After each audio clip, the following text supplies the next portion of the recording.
To Be One's Better by Dustin Miller. An invention. It can be a new beginning. It can be a wonder of creation or a testament to societal growth. It could even be a thing in which man has never witnessed in all of history. I speak of a thing that could propel a man from subpar upbringing and subpar societal standing to eternal fame. It is that thing that we strive for as man and woman. It is what I strove before I met it.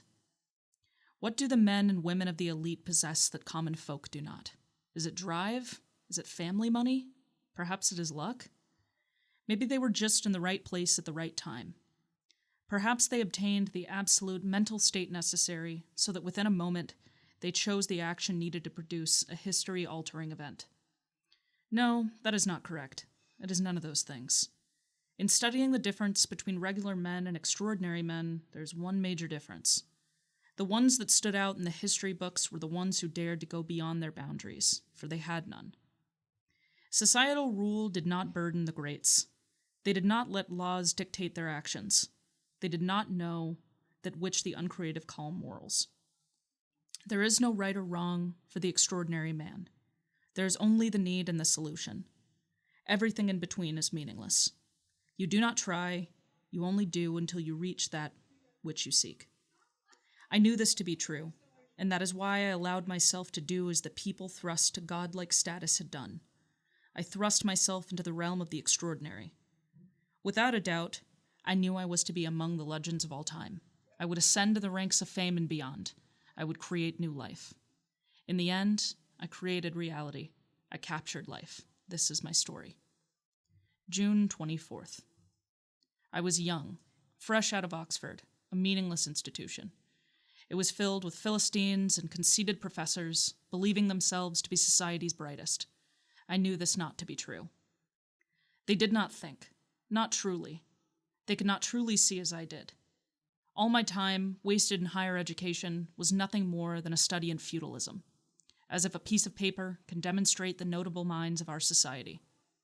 I apologize if I come off as haughty. Believe me, that is not my intent. It is more that these ideas and philosophies come to me in mere instances. I find that I must run with them before they are lost upon me, and I can no longer hold them in my mind's eye. Thoughts of genius are fleeting things, and they must be caught and drawn upon before they are carried away. I attempt to record them as they come to me, but the mind can only hold a finite amount of information for so long. Suffice it to say, it would be a daunting task to even attempt to explain how I came to all of my conclusions. After receiving my degree, I was given access to any university resources that I deemed necessary for my research. To say I had free rein over every instrument known to man would be a gross understatement. Under the guise of a theoretical physicist, I was generously funded for my research. Thus began the start of my life's work. I had gathered the necessary equipment: electromagnetic conductors, galvanizers, gas turbines, iron smelters, and inventions of my own design that I will not describe in this writing. At long last, I have cataloged and prepared everything I need to begin my proper education. I shall conduct my experiments tonight. I will make them appear to follow the requirements set forth by the Oxford scientists. In reality, they shall teach me much more than anything the Institute-approved research could. May my personal experiments bring about the truths I seek. October 13th. To create a thing that is beyond the level of modern thinking, one must think past what one already knows. Those that teach what is already discovered. They propose to instruct upon the absolute ways of nature, reality, and life. Yet these things are only finite examples of what we know to be true in our current time. We must consider the fallacy of man. We must maintain the realization that man does not and cannot know for certain that a fact is a fact. What we claim to be facts or truths are only thus until they are proven to be false. Therefore, how do we rely upon these so-called facts or truths as reference? Truth, fundamental knowledge, can only be learned by experience. It cannot be taught. And so, I drew upon the Institute's ideas and facts, which had already become stale, and improved upon them. The only conclusion that can be drawn is that man does not know everything, or even an infinitesimal amount of everything. Everything that will ever be and was, infinite possibilities that open themselves to us slowly over time, will never be fully appreciated. As mere human beings, we are unable to conceive things on such a grand scale. Much time has passed since my first experiments. I have spent the better part of the warm days of an England summer locked away in my laboratory. I have learned much in that time, much more than any university professor could have taught me. My education no longer comes from amateurs, but from life itself. I listen to the air, read from molecules, and write the fabric of existence. Man can no longer guide me. I hurry to scrawl upon my note leaves as thoughts sift through my mind like a cooling midsummer breeze. I fear my ideas shall perform osmosis and float straight out of my brain, never to be created again. Regrettably, I have lost many of my fleeting discoveries, whether from distraction or lack of memory. Nonetheless, I feel that they shall return to me someday, and as they do, my incomplete conclusions shall become whole. I am getting closer to my goal. I feel the truth revealing itself to me day by day. I can see it on the horizon. November 1st. I realize that theories such as quantum mechanics, temporal shifts, paranormal sciences, theology, philosophy, anthropology, and many others are all intertwined. However, each specialist in their respective field believes their area of study to be correct in regards to interpreting the universe. Subsequently, they also believe all other fields to be wrong. Ultimately, their truths always led back to one thread: life. Whether or not you, dear reader, can grasp the connections between them all. Believe me when I say the webs that are weaved from one another are indeed present. I assure you it is as I say. I could go on attempting to educate you on the supposed specialists' reasoning and influence. I could explain where their laughable theories fall short. I could fully demonstrate where said theories should have, but sadly did not, met and converged as one. However, I do not wish to spend years writing upon such subjects in a formulaic study. That is for the university professors and their kingdoms of higher education. The cold air cannot avail me. I care not for those asking me to leave my laboratory. I have no need for food, water, or sleep. There is no time for such things. My discoveries are my nourishment. My knowledge is my sleep. I have nearly completed what I had started less than a year ago. Right in the middle of my laboratory, a small tear in space appeared on this day. It was brilliantly bright, like a sun. I could barely see within that swirling miasma of living tissue before it shut itself. It allowed me to glimpse another time, or even, dare I say it, another world? My calculations and calibrations do not tell me the exact location of this door, but a door it is. If it is a door to another realm, then it is one that no other man has visited. I am getting closer to my ultimate goal. I shall continue on the morrow. I will rest tonight, and with restored strength and a sharpened mind, I shall continue to pry open this doorway. I will not let anything stand in my way. Nothing will stop me from finding that which will propel me into the greatest among men. November 2nd. Life and death are mere constructs. They are ideas to make people comfortable with the things they cannot comprehend. In truth, life and death are cyclical. One is the other. The two flow together. I do not consider today a victory. It was not a failure, but more of a distraction. It started in the morning as I was getting ready for the day. I had just broken my fast and was gathering the necessary tools when there was a sure knock upon the front door. The help answered. Though I could not discern what was said, the sound of a gruff voice flowed up the stairs from the entryway. I could hear the servant's surprise as she allowed the visitor in. After a short discourse, the servant climbed the stairs to my study, where I sat, looking over my notes. Her face was ashen as she opened the door. In a trembling voice, she announced that a constable was at the door and wished to speak with me at once. "Send him up, then," I yelled at her. What was the old gam thinking? She was distracting me from my research. It was entirely out of the ordinary and quite rude. "Sir, I cannot," she exclaimed, and darted off to one of the many rooms in the manor. My home is an ancient one. The university has rented it out to me as a laboratory. It may be considered too large for a bachelor such as myself, but it serves my needs nicely. My research contributions would eventually pay for my room and board. Cursing loudly, I got up from where I sat. I had lost track of my thoughts and had quickly found myself in a foul mood. After some time, I placed myself in the necessary state of mind, only to be brought out of it by the bastardly lawholder. As I approached the door, I was astounded to find not one constable, but a whole constabulary force. "Sir," the frontmost official began to greet me with a stutter. I could not conjure the reason for his anxiety. "Yes?" I asked, rather perturbed. "Sir, there were reports fortnight of loud screams coming from your home. We were alerted this morning. Might we search the property so that we may assuage such claims?" He shuffled his feet uncomfortably as he asked my permission. It was quite distracting. Though no man can assume to tell me how to conduct my own life and work, I did not wish to deal with the nuisance of their inquiries. More to the point, I did not wish to answer more questions than was needed. This constable and his men were undoubtedly as thick-headed as a barrel of monkeys at the zoo. Thusly, I worried little for their comprehension of my experiments. "Very well," I responded curtly, and allowed my unexpected guests to enter the upper rooms. They spent more than half a day searching my abode. I did not know what they expected to find. Finally, they came into the room which I held my experiments. To my annoyance, the laboratory appeared to be most interesting to them. They riddled me with questions as to the necessity of my equipment. I answered all of their questions in truth, knowing full well they would not have the slightest clue as to what I spoke of. Nonetheless, they did not cease with their conjectures. It became quite apparent that they expected to find something to implicate me. Had the university tipped them off? It was no matter, as they nonetheless found nothing. When the questions finally ceased, the head constable informed me, "An inspector shall be stopping by tomorrow to investigate the machinery you have in your employ." This angered me more than I expected. I cursed the constable, telling him no such thing would occur on my premises.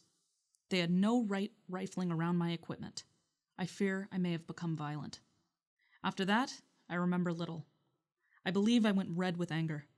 I know the constable prepared to handcuff me, edging slowly to my position as if I were a wild animal. The other constable stood at his side in case I should run. I told them, in an outrage, that there was no need for further investigation. I would show them what was produced from my countless studies and experiments. They could see for themselves that which they were uncertain of. They could see the door with their own eyes if it would shut them up. I remember turning on the machine. What happened after is unknown to me. I believe now that there are fluctuations in my comprehension of time. The doorway had affected my mind. My ability to place events in order had been altered. When I came to, my hand was on the brass handle of the switch controlling the machine. The glass surrounding the door buzzed as if it were enshrouded in thousands of wasps. Smoke had begun to plume from the turbines. I believe I blacked out again. When I fully awoke to reality, I was alone. It was late in the night, and I was exhausted. I immediately retired to bed. November 12th. As my mind strays from my work, I often question my sanity. I have become accustomed to speaking to another, not just my inner mind, but a secondary being.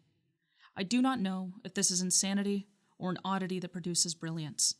I believe in the latter, and have decided not to question its existence. The other one speaks back to me. On occasion, we hold long conversations with one another. I tell it my theories and ideas. It is very impressed.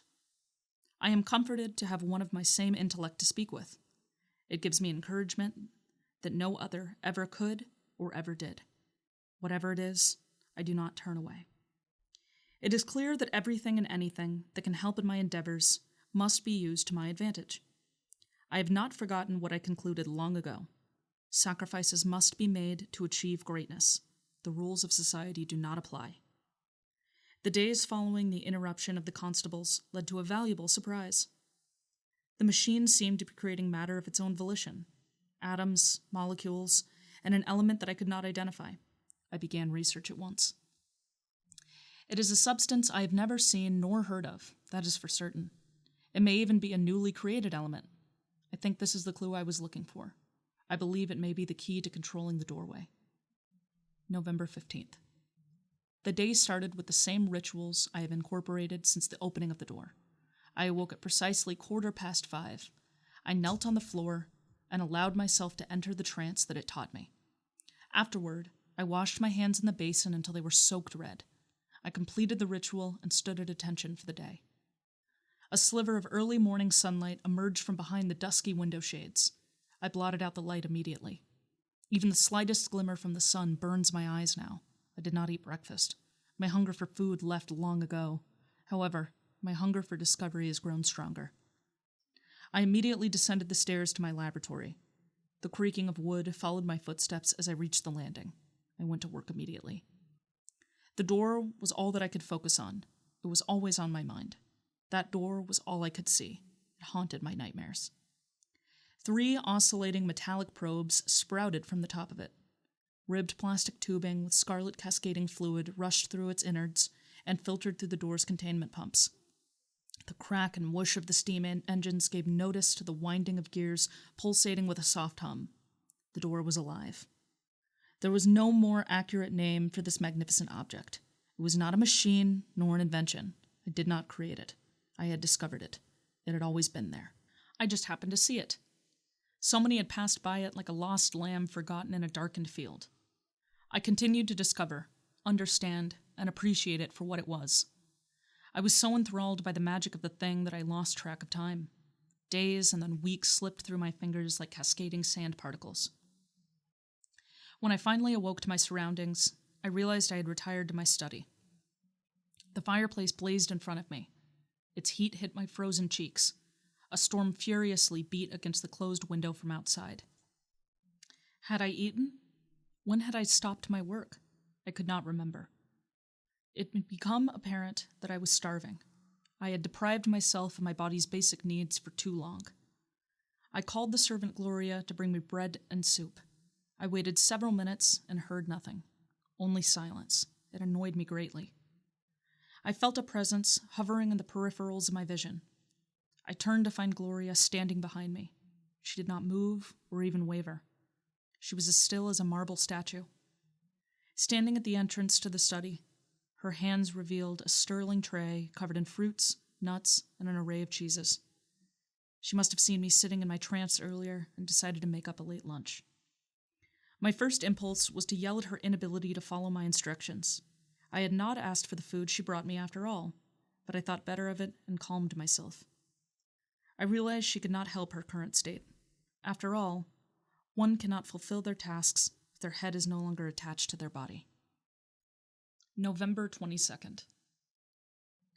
I am confident this will be my last entry, and of this, I am quite satisfied. I have finally fulfilled my goal, which I have spent a lifetime searching for. The tear I opened, what seems like a lifetime ago, taught me many things. In a sense, it brought me peace, for a part of my mind has been lost to it. As I write this, I look at my desk side mirror. I continue to check it to see if I am imagining the thing that is there. Every time I look, I confirm the truth. It is a truth. Not the truth I searched for, but the one I had needed all along. In the end, they all had to die. The professors, the constable, his men, and even the servant woman could not be allowed to live. I could not risk them telling others of my discovery. I did not realize how long I had been speaking to it. I suppose I had been doing so since I opened the door. It was ever present, yet I was too entranced in my experiment to notice. It had helped me reach the heights of knowledge that I needed to climb. It showed me how to throw away my morality and fight to the end, no matter the cost. I suppose the university may tie the murders of their beloved professors to me. More tragically, they will never know my discovery. The world will never know. It said if others know how to breach its world, they would try to destroy it. Others watch in secret. It feels more confident staying with me in my mind. That way it can work in secret. Through whispers and advice and manipulation, its words become truth. I will help it spread its word. Its whispers will fall upon the ears of all as I travel and give my lectures across the world. The words will spread forth from mouth to mouth like a disease, a plague. I look in the mirror once again, and I see that it is still there. I let out a sigh of relief.